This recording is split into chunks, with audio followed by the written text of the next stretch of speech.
मैं तुझसे कहती थी ना, मुझे ये भ्रम मत पालने दे, ये ख्वाब मेरे लिए खतरनाक है। लेकिन तूने मेरी बात नहीं सुनी और मेरे लगातार मना करने पर तू मुझे उन सपनों की तरफ धकेलती रही। पर सुजाता, क्यों ऐसा होने दिया मेरे साथ? क्यों किया मेरे साथ ऐसा?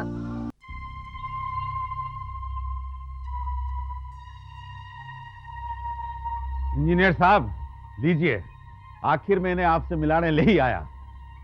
इन्हें किन्हें? अरे भाई अपने, अरे कहाँ रह गए भाई? अरे वहां कहाँ खड़े हो? आओ आओ अंदर आओ। मैंने तो सोचा कि तुम मेरे पीछे पीछे आ रहे हो। इंजीनियर साहब, ये वही और से छोरा है, अपना बड़ा काम का आदमी है। बैठिए। आपको तो मैं जानता हूं सर, आप पहले रोहित साहब के लिए काम करते थे। ये तुम्हारे रोहित सेठ की बदकिस्मती है कि अब नहीं करता। और मुझे यहाँ देखकर एक बात तो क्लियर हो गई होगी मिस्टर जीत उपेंद्र सर। मिस्टर जीत उपेंद्र, कि तुम्हारे रोहित सेठ से मेरी सिर्फ प्रोफेशनल राइवलरी ही नहीं बल्कि पर्सनल राइवलरी भी है। और हाँ, धंधे में तो मैं फिर भी अपने ऊपर कंट्रोल रखता हूं कि सोच समझ कर इन्वेस्ट करूं, और दुश्मनी में मैं अपने ऊपर लगाम नहीं रखता। Get me? एनीवे,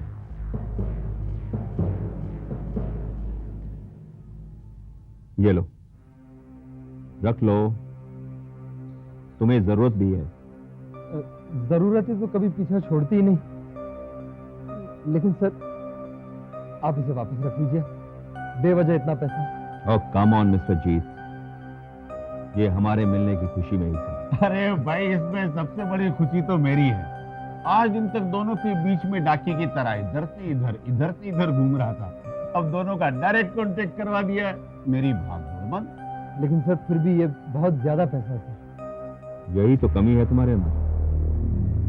पैसा चाहे इंसान के पास कितना भी हो, उसे कम ही लगना चाहिए। चाहे उसकी जरूरतें पूरी हो जाएं, पर उसकी नीयत नहीं भरनी चाहिए। और हां, मैं ये तुम्हें पैसा देकर कोई फिजूल खर्ची नहीं कर रहा हूं। मैं तुमसे ये वसूल करूंगा। धीरे धीरे तुम्हें एहसास होगा कि तुम्हारी कीमत क्या है, तुम कितना पैसा कमा सकते हो। Thank you very much sir. हमें सर कहा है तो तुम्हें एक बहुत पते की बात बताते हैं मिस्टर जीत उपेंद्र। तुम्हारे ये सर जिसके सर पर हाथ रख दें, समझो वो तो उम्र भर के लिए सलामत है। अब जबकि तुम हमारे साथ हो तो अपनी परेशानियों से परेशान ना हो। रोहित राजदान के ऑफिस में तब तक काम करो जब तक हम उस ऑफिस को बंद नहीं कर देते। जी सर। और फिर हमारे इस ऑफिस में तुम्हारी सीट की रिजर्व है। आजकल रोहित सेठ की क्या खबर है? एडवोकेट रस्तोगी को केस सौंप दिया रोहित जी ने, और प्रेम से कहा है कि वो इस केस को सुपरवाइज करे।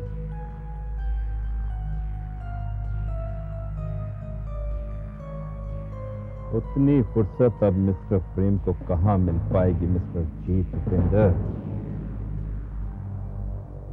क्योंकि आने वाले दिनों में उसे अपनी ट्रेजरी को बड़ी ही ईमानदारी से सुपरवाइज करना है।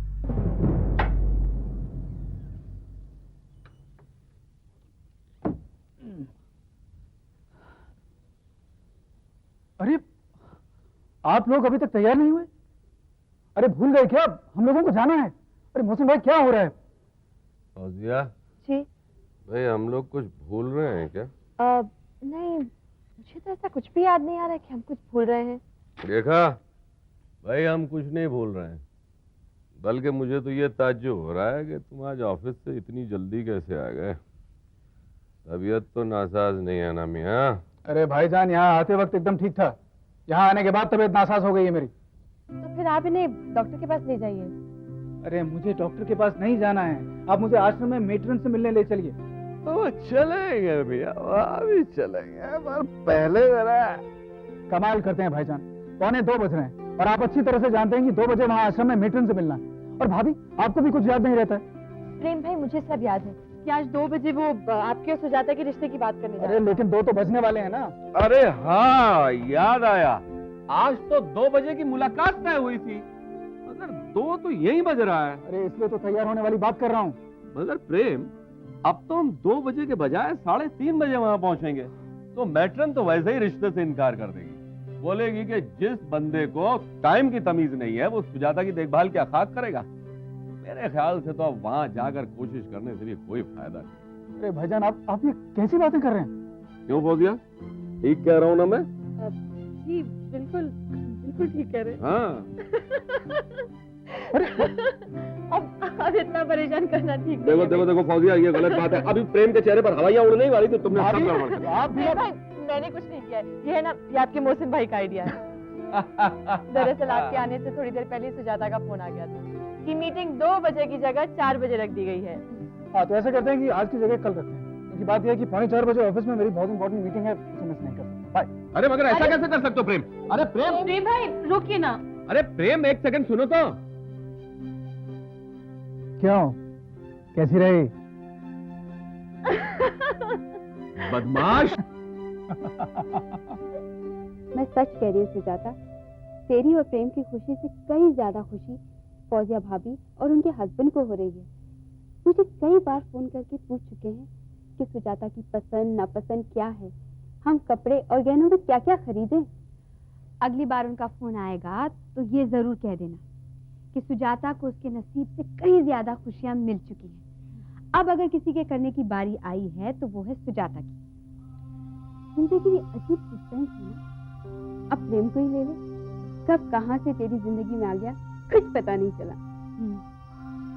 मैं आश्रम की दीवार को फांद कर दूसरी तरफ जाना चाहती थी कि और वो तेरा हाथ पकड़कर दीवार के उस पार एक नई दुनिया में ले गया। बिल्कुल। और सच कहूं मीनू, दीवार के उस तरफ की दुनिया बहुत ही खूबसूरत है। अब मेरी जिंदगी नए नए रिश्तों से आबाद हो रही है। मुझे इस बात का एहसास ही नहीं रहा कि मैं अनाथ हूँ। भले ही भगवान ने मेरी झोली 20 सालों तक खाली रखी, लेकिन अब अचानक इतनी सारी खुशियां मुझे मिल गई हैं, जैसे कि एक माँ बाप अपने लाडले बच्चे को देते हैं। अब कोई ऐसी ख्वाहिश नहीं रही जिसके पूरे ना होने की शिकायत न कर सके। तेरी इस खुशी से मैं कितनी खुश हूँ। चल अब जल्दी कर, वो लोग आते ही होंगे, और अपने ख्वाबों से कह दे एक नई उड़ान भरने के लिए तैयार हो जाए।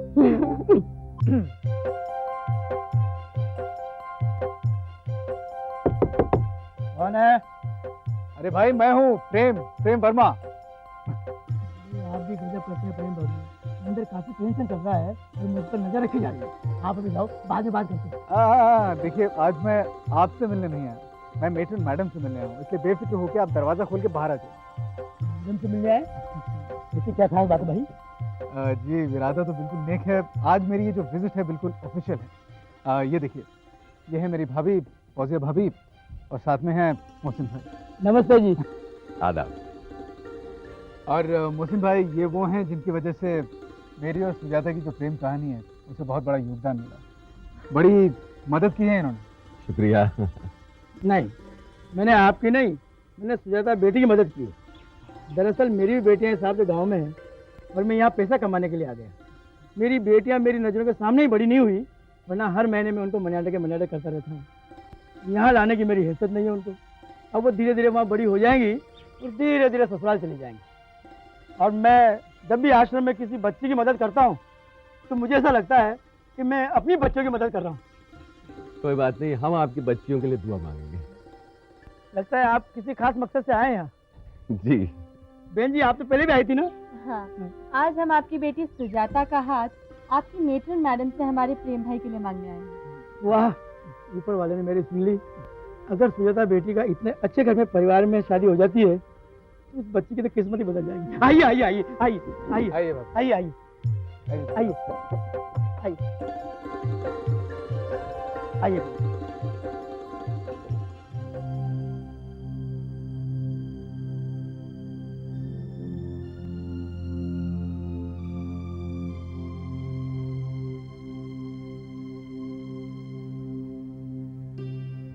मैं आई कम इन? आइए आइए, प्लीज कम।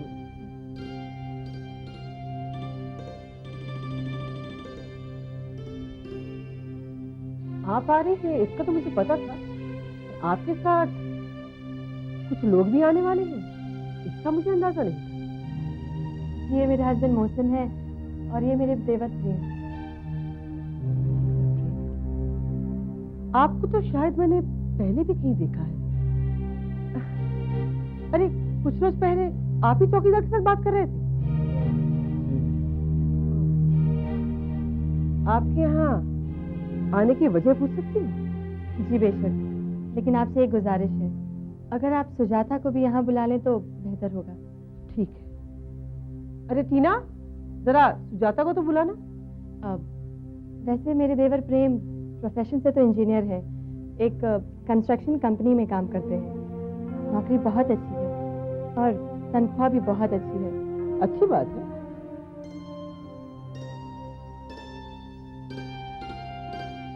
मैम,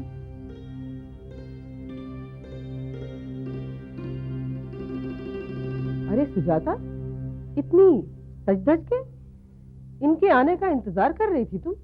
मैडम, अब मैं आपको हम लोगों के यहाँ आने का खास मकसद बताना चाहता हूँ।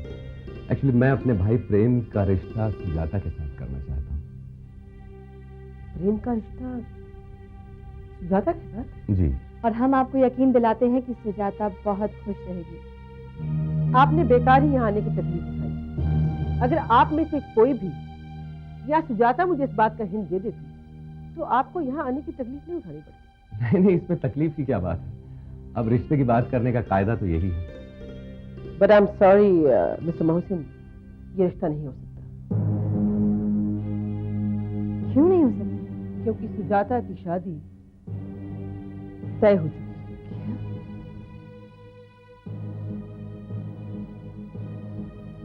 मेरी शादी तय हो चुकी है? हाँ, तय हो चुकी है। लेकिन मुझे बताया भी नहीं।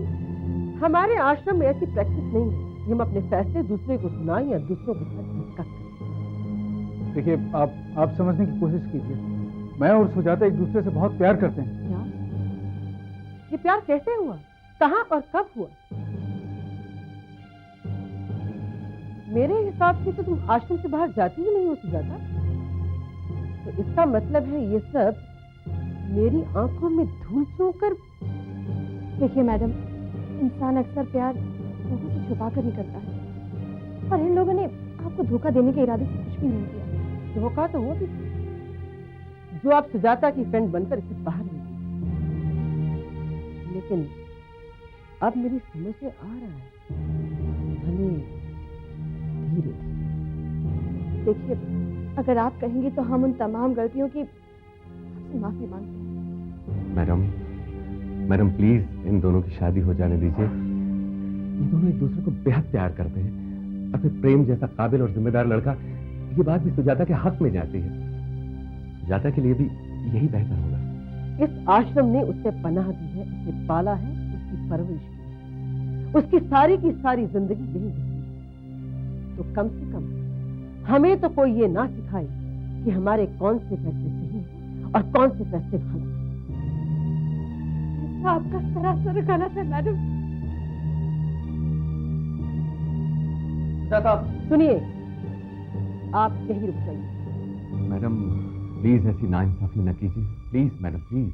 देखिए, आप अपना फैसला बदल दीजिए, मैं आपके हाथ जोड़ती हूँ। ना फैसले लेना मेरा काम है, ना उन्हें बदलना। मेरा काम है फैसलों को लागू करना। सुजाता की शादी नहीं होगी जहाँ तय हुई है।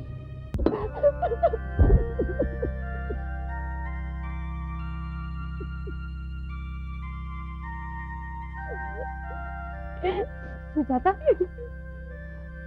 सुजाता, सुजाता, क्या हो गया तुझे? तू रो क्यों रही है? बता ना प्लीज, क्या हो गया? इतनी खुशी खुशी गई थी तू वहां पर, और प्रेम भी फौजिया भाभी और मोहसिन जी को लेकर आ गया था वहां पर। सब कुछ ठीक ठाक चल रहा था, तो फिर तेरी आंखों में आंसू क्यों? जिंदगी भर मुझे आंसू बहाने होंगे। मैं तुझसे कहती थी ना, मुझे ये भ्रम मत पालने दे, ये ख्वाब मेरे लिए खतरनाक है। लेकिन तूने मेरी बात नहीं सुनी और मेरे लगातार मना करने पर तू मुझे उन सपनों की तरफ धकेलती रही। पर सुजाता, क्यों ऐसा होने दिया मेरे साथ? क्यों किया मेरे साथ ऐसा? उस तरफ कदम उठाने से ही मैं घबरा रही थी। बदकिस्मती की आदत डाल दी थी मैंने, लेकिन एक तरफ से प्रेम, दूसरी तरफ तू बार बार मेरी किस्मत को बदलने में लग गए थे और मुझे उन रास्तों की तरफ धकेलते रहे जो मेरी नसीब में नहीं है। और फिर वही हुआ, उन रास्तों ने मुझे उठाकर वापस फेंक दिया, जहाँ मेरी बदनसीबी खड़ी मुझ पर हंस रही है। पर क्यों हंस रही है? आखिर हुआ क्या? फिर से यतीम हो गई है, सारे सपने मर गए। दोबारा ख्वाब देखने की गलती कभी नहीं करेगी। सुजाता, पहली बार जब यतीम हुई थी, मैं जानती नहीं थी कि रिश्ते क्या होते हैं, तो मुझे दर्द बिल्कुल नहीं हुआ। इस बार मैं रिश्तों में रम गई थी, तब जाकर नसीब ने उन्हें मेरी जिंदगी से नोच डाला। दर्द बहुत ही दर्दनाक है, उम्र भर साथ रहेगा। क्या? तो क्या मेटर मैडम ने कोई गड़बड़ की? उन्होंने प्रेम का रिश्ता ठुकरा दिया? रिश्ता ठुकराने की नौबत ही नहीं आई। अनाथ आश्रम वालों ने मेरा रिश्ता कहीं और पक्का कर दिया है। तेरा रिश्ता कहीं और पक्का कर दिया? वो लोग होते कौन है? हमारे जो है यही लोग हैं।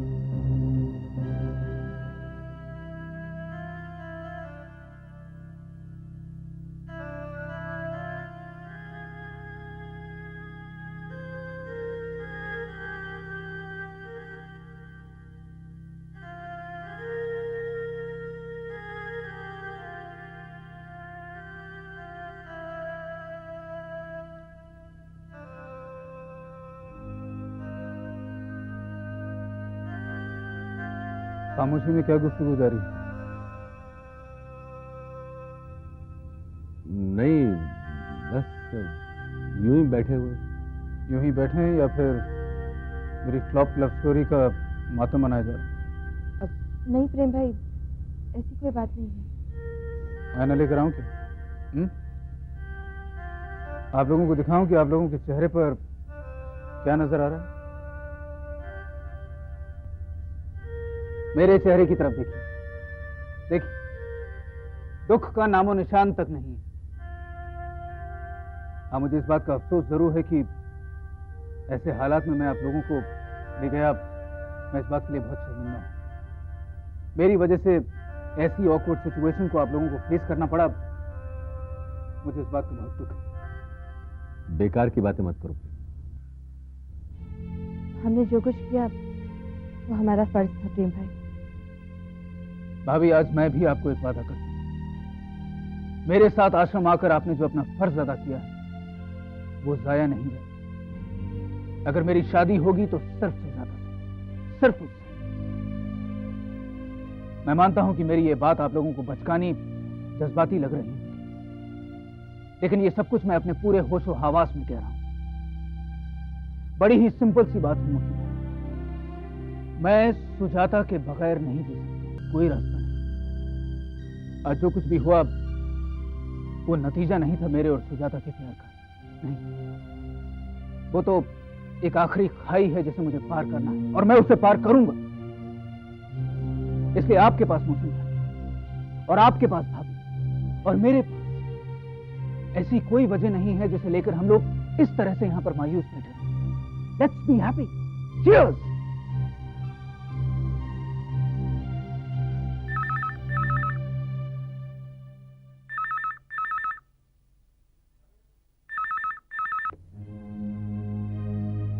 हेलो।